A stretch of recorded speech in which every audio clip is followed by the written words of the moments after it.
Joining me now is Roland Paris, Professor of International Affairs and the Director of the Graduate School of Public and International Affairs at the University of Ottawa, and a former Senior Advisor on Foreign Policy to the Prime Minister. Good afternoon. Thanks so much for being with us. Thank you, Michelle.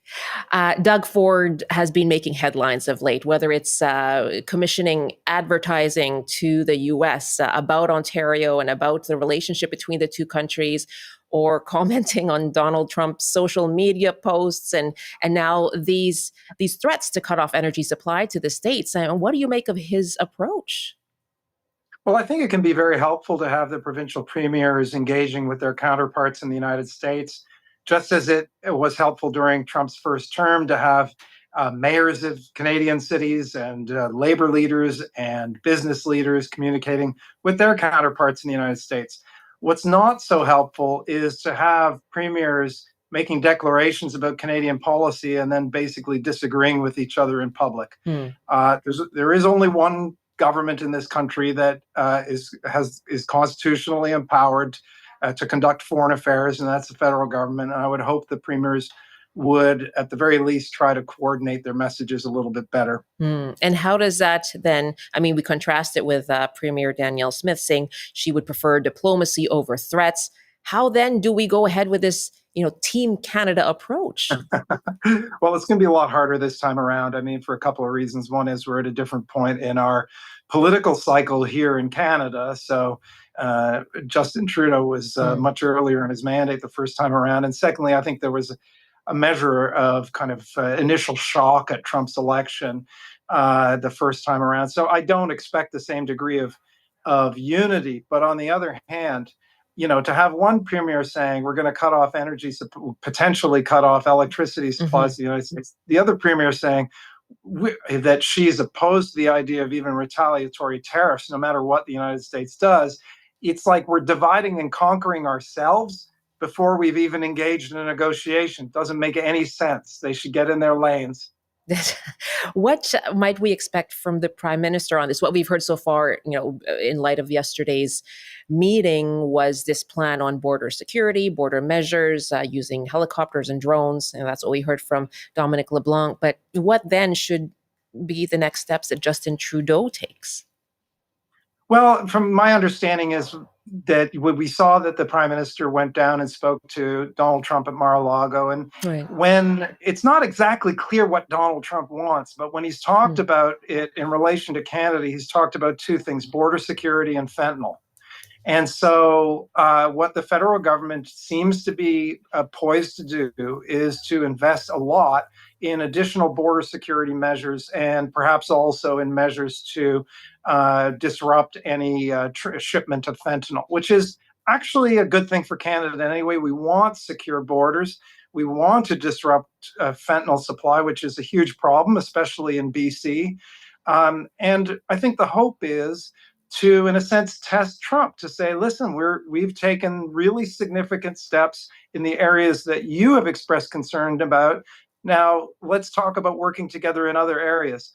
The hope is he doesn't go ahead with a 25% tariff on Canada. If he does, we also need to be prepared for that. And that includes having contemplating the possibility of retaliatory tariffs.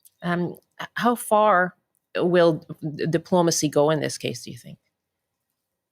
Well, it could go very far. I mean, this is how we've traditionally dealt with issues with the United States, is through probably we're the country with the most sophisticated and extensive outreach and advocacy networks in the United States. And the United States political system is sprawling and big. There's points of influence all over the place in Washington, at the state and local levels, and business.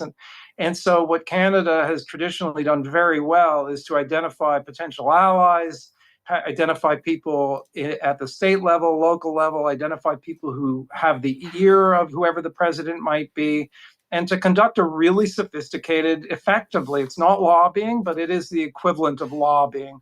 And when it works well, it works very well. And there's lots of interest in the United States that would be hurt by a tariff war with Canada, even just by a U.S. tariffs on Canada. So that work is happening right now, too.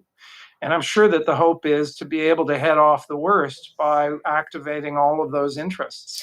At the same time, as you said, we have to be, or Canada has to be prepared for any retaliatory tariffs if the U.S. tariffs come to fruition.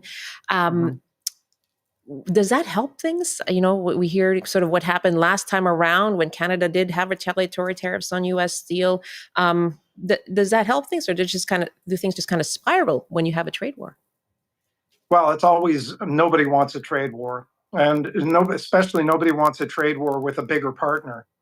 On the other hand, the last time around, I think you're referring to the U.S. tariffs on imports of steel and aluminum. And what Canada did and what the European Union did, what some other countries did, was impose retaliatory tariffs that were proportionate. So basically the same amount of trade was affected, but they were targeted to specific sectors, specific districts, specific areas meant to have political effects.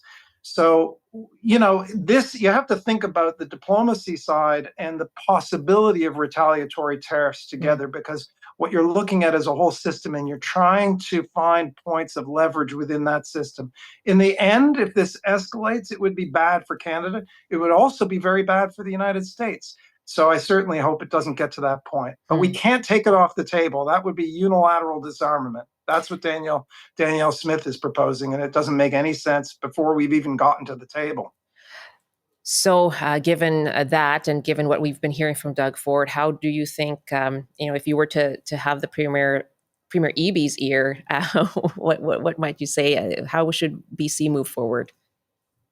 Well, I think that what he's been saying so far has been very good. He's talked about the danger of tariffs, U.S. tariffs on Canada. How that would hurt Americans, it would hurt Canadians.